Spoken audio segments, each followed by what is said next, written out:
ఉస్మానియా ఆసుపత్రి వద్ద ఉద్వేగభరిత వాతావరణం నెలకొంది. చార్మినార్ దగ్గర గుల్జార్ హౌస్ భవనంలో జరిగిన అగ్ని ప్రమాదంలో మరణించిన వారి మృతదేహాలను ఉస్మానియాకు తరలించారు. 10 మృతదేహాలకు పోస్టుమార్టం పూర్తి చేశారు. మరోవైపు మంత్రులు పొన్నం ప్రభాకర్, దామోదర్ రాజనరసింహ తదితరులు ఆసుపత్రికి చేరుకున్నారు. మృతుల కుటుంబాలను ఓదార్చారు. मैं पकड़ के मारा जी उसको कि उसका रेवंत रेड्डी साहब का फोटो लगे हुआ है उसके ऊपर। कैका साहब जी मैं वोट देके जिताया अन्ना को। कैका साहब बोलो मेरे को। मेरे घर के 16 जने मरे जी। अच्छा रिकॉर्डिंग लियो भाई। 6 साल की बच्ची बच जाती थी अगर एम्बुलेंस में ऑक्सीजन लेकिन वीडियो जी लेकिन वीडियो बच जाती थी लेकिन वीडियो अन्ना सगी बहन अन्ना मेरी आपको वहाँ से देखते हैं ना हम लोग। आप हमारे भाई में काम फिर आपके साथ खड़ा होना क्या मतलब निकला बोलो अन्ना। మరోవైపు ఉస్మానియా ఆసుపత్రి వద్ద GHMC mayor Gadwal Vijayalakshmi, Congress MP Anil Kumar Yadav, మృతుల బంధువులు తిరగబడ్డారు. అంబులెన్స్ సమయానికి వచ్చి ఉంటే తమ కుటుంబ సభ్యులు బతికి ఉండేవారని ఆగ్రహం వ్యక్తం చేశారు. అంబులెన్స్ లో కనీసం ఆక్సిజన్ మాస్క్ కూడా లేదని ఆరోపించారు. लेकिन वीडियो अन्ना सगी बहन अन्ना मेरी आपको वहाँ से देखते हैं ना हम लोग। आप हमारे भाई में काम फिर आपके साथ खड़ा होना क्या मतलब निकला बोलो अन्ना। एम्बुलेंस में मास्क नहीं है जो वो अग्नि का वो जलाने का नहीं है कोई चीज नहीं है। मैं पकड़ के मारा जी उसको कि उसका रेवंत रेड्डी साहब का फोटो लगे हुआ है उसके ऊपर। कैका साहब जी मैं वोट देके जिताया अन्ना को। कैका साहब बोलो मेरे को। मेरे घर के 16 जने मरे जी। अच्छा रिकॉर्डिंग लियो भाई। 6 साल की बच्ची बच जाती थी अगर एम्बुलेंस में ऑक्सीजन लेकिन वीडियो जी लेकिन बच्ची बच जाती थी लेकिन वीडियो अन्ना सगी बहन अन्ना मेरी आपको वहाँ से देखते हैं ना हम लोग। आप हमारे भाई में काम फिर आपके साथ खड़ा होना क्या मतलब निकला बोलो अन्ना।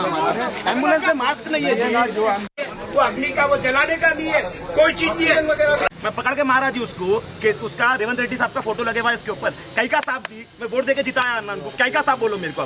मेरे घर के 16 जने मरे जी। अच्छा रिकॉर्डिंग लियो भाई। 6 साल की बच्ची बच जाती थी अगर एम्बुलेंस में ऑक्सीजन लेकिन वीडियो जी लेकिन बच्ची बच जाती थी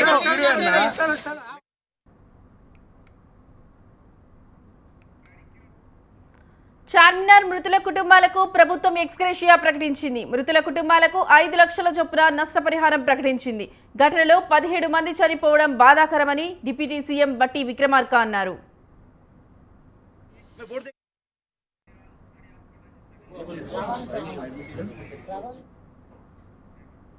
ఇక ఇదే అంశానికి సంబంధించిన పూర్తి వివరాలు మా కరెస్పాండెంట్ సవీన్ లైవ్ ద్వారా అందిస్తారు ఉస్మానియా హాస్పిటల్ నుంచి.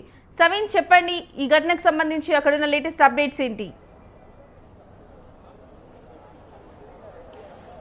ఉస్మానియా ఆసుపత్రిలో ఎవరైతే ఈ చార్మినార్ అగ్ని ప్రమాద సంఘటనలో పూర్తిగా గాయపడి మరణించారు. మొత్తం 17 మంది మరణించారు. మరికొంతమంది 3 లేదా 4 ఆసుపత్రిలో చికిత్స పొందుతున్నారు. వీరికి రాష్ట్ర ప్రభుత్వం తరపున మరణించిన ప్రతి ఒక్కరికి 5 లక్షల రూపాయలు ఇస్తున్నట్లు డిప్యూటీ సీఎం బట్టి విక్రమార్క ప్రకటించారు. కొద్దిసేపటి క్రితమే ఉస్మానియా ఆసుపత్రికి వైద్య ఆరోగ్య శాఖ మంత్రి దామోదర్ రాజనరసింహతో పాటు హైదరాబాద్ జిల్లా ఇన్ఛార్జి మంత్రిగా ఉన్నటువంటి పొన్నం ప్రభాకర్, రాజ్యసభ ఎంపీ అనిల్ కుమార్ యాదవ్తో పాటు ఇతర ఉన్నతాధికారులతో ఉస్మానియా ఆసుపత్రికి బట్టి విక్రమార్క వచ్చారు.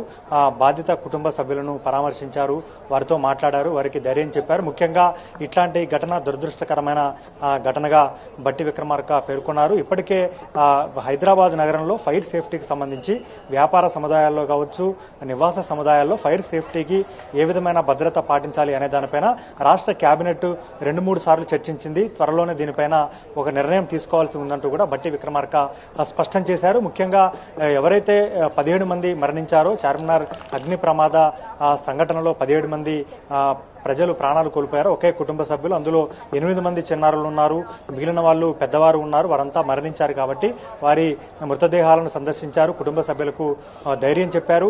ముఖ్యంగా మరికొద్ది సేపట్లో బట్టి విక్రమార్క చార్మినార్ అగ్ని ప్రమాద సంఘటన ఎక్కడైతే ఈ కృష్ణా పెరల్స్ చార్మినార్కు అత్యంత సమీపంలో కూతవేటు దూరంలో కృష్ణా పెరల్స్, మోడీ పెరల్స్ ఈ 2 షాపులు నిర్వహిస్తున్న కుటుంబం ఈ అగ్ని ప్రమాదానికి ఆహుతైపోయింది. మొత్తం కుటుంబ సభ్యుల్లోనే 17 మంది చనిపోవడంతో పూర్తిగా విషాద ఛాయలు అలుముకున్నాయి. హైదరాబాద్ నగర చరిత్రలో అగ్ని ప్రమాద సంఘటనలో ఇది ఒక అత్యంత దురదృష్టకరమైన ఘటనగా మనం చెప్పుకోవచ్చు. మరోవైపు కేంద్ర ప్రభుత్వం నుంచి మరణించిన ప్రతి ఒక్కరికి 2 లక్షల రూపాయలు ఇస్తున్నట్లు, అదేవిధంగా క్షతగాత్రులకు 5 లక్షల రూపాయలు ఇస్తున్నట్లు కేంద్ర మంత్రి కిషన్ రెడ్డి ప్రకటించారు. ఇప్పటికే మరోవైపు హైదరాబాద్ ఎంపీ అసదుద్దీన్ ఓవైసీ వచ్చి వెళ్లారు. సంఘటనకు సంబంధించినటువంటి అసదుద్దీన్ ఓవైసీ మాట్లాడారు. ముఖ్యంగా హైదరాబాద్కు సంబంధించి ఇతర రాష్ట్రాల నుంచి అనేక మంది వందల ఏళ్లుగా ఇక్కడికి వచ్చి స్థిరపడి వ్యాపారాలు చేసుకుంటూ ఈ పర్యాటక ప్రాంతంలో జీవనం కొనసాగిస్తున్నారు. ఇట్లాంటి ఘటనలు జరగడం అత్యంత దురదృష్టకరమైన సంఘటనగా అసదుద్దీన్ ఓవైసీ స్పష్టం చేశారు. మరోవైపు రాష్ట్ర ప్రభుత్వ సలహాదారుగా ఉన్నటువంటి షబ్బీర్ అలీ వచ్చి వెళ్లారు. ఘటనకు సంబంధించిన కారణాలు అడిగి తెలుసుకున్నారు. ఇలాంటి సమయంలో రాజకీయాలు చేయడం సరైన పద్ధతి కాదు. ముఖ్యంగా చార్మినార్కు అత్యంత సమీపంలో ఈ ప్రాంతాలు ఉన్నాయి. గుల్జార్ హౌస్ ప్రాంతంలో ఇక్కడ అనేక ముత్యాల వ్యాపారం కావచ్చు, అనేక రకమైన షాపులు ఉన్నాయి. వీరు నిత్యం చార్మినార్కి వచ్చే పర్యాటకులకు సంబంధించి బిజినెస్ చేస్తూ జీవనోపాధి పొందుతున్నారు. ఇక్కడ ఏమైనా కట్టడాలను ముట్టుకోవాలంటే చారిత్రాత్మకమైన కట్టడాలు ఉన్నాయి, పర్యాటక ప్రాంతాలకు సంబంధించిన కట్టడాలు ఉన్నాయి. కాబట్టి కొంత సెన్సిటివ్ ఏరియాగా ఉంది. కాబట్టి ఇట్లాంటి ఘటనలను రాజకీయం చేయటం సరికాదు, మానవతా దృక్పథంతో వ్యవహరించాలంటూ విపక్షాలకు షబ్బీర్ అలీ విజ్ఞప్తి చేసిన పరిస్థితి మనకు కనపడుతుంది. మొత్తానికైతే ఈరోజు ఉదయం ఎక్కడైతే చార్మినార్కు అత్యంత సమీపంలో ఈ ఘటన జరిగిందో ఒక్కసారిగా నగరం అంతా దిగ్భ్రాంతికి గురైందని చెప్పుకోవచ్చు. రాజస్థాన్కు సంబంధించి కుటుంబ సభ్యులు వచ్చారు. మొత్తం 20 మందికి పైగా ఇంట్లో నివసిస్తున్నారు. ఇప్పుడు మనం చూస్తున్నటువంటి ఆ కృష్ణా పెరల్స్, మోడీ పెరల్స్ ఏదైతే ఉందో ఆ పెరల్స్ వెనక G+2లో ఆ కుటుంబం నివసిస్తుంది. ఆ కుటుంబం నివసిస్తున్న సమయంలోనే ఒక్కసారిగా ఉదయం తెల్లవారుజామున అగ్ని ప్రమాదం సంభవించడంతో ఎగ్జిట్ ఎంట్రీ గేట్లు ఒకటే వైపు ఉండటంతో ఇప్పుడు ప్రస్తుతం మన కెమెరామెన్ చూపిస్తున్నటువంటి ఎగ్జిట్ ఎంట్రీ గేట్ ఒకటే ఉండటంతో ఆ పూర్తి స్థాయిలో స్మోకింగ్ అంటే ఆ లోపల ఉన్నటువంటి మనుషులు ఎవరైతే ఇంట్లో ఉన్నటువంటి కుటుంబ సభ్యులు పూర్తిగా స్మోకింగ్కు గురై అంటే పొగ పూర్తి స్థాయిలో పేల్చడం వల్లనే వీరు ఆ అగ్ని ప్రమాదంలో మరణించారంటూ అటు అధికారులు చెప్తున్నారు. ఇక్కడికి వచ్చినటువంటి రాజకీయ నేతలు చెప్తున్న పరిస్థితి అయితే మనకు కనబడుతుంది. మొత్తానికైతే ఇట్లాంటి ఘటనలు మరోసారి పునరావృతం కాకుండా చర్యలు తీసుకుంటామంటూ రాష్ట్ర ప్రభుత్వం నుంచి డిప్యూటీ సీఎం బట్టి విక్రమార్క స్పష్టం చేశారు.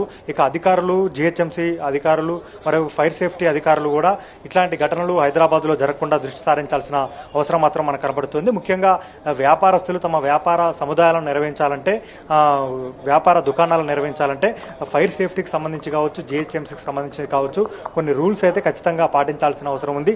ఆ రూల్స్ పాటించే విధంగా అధికారులు కూడా చర్యలు తీసుకోవాల్సిన అవసరం మాత్రం మనకు కనబడుతుంది. ఎందుకంటే ఈ ఘటనలో 8 మంది చిన్నారులు, అభం శుభం తెలియనటువంటి చిన్నారులు మరణించడం అత్యంత దురదృష్టకరమైన సంఘటనగా చెప్పుకోవచ్చు.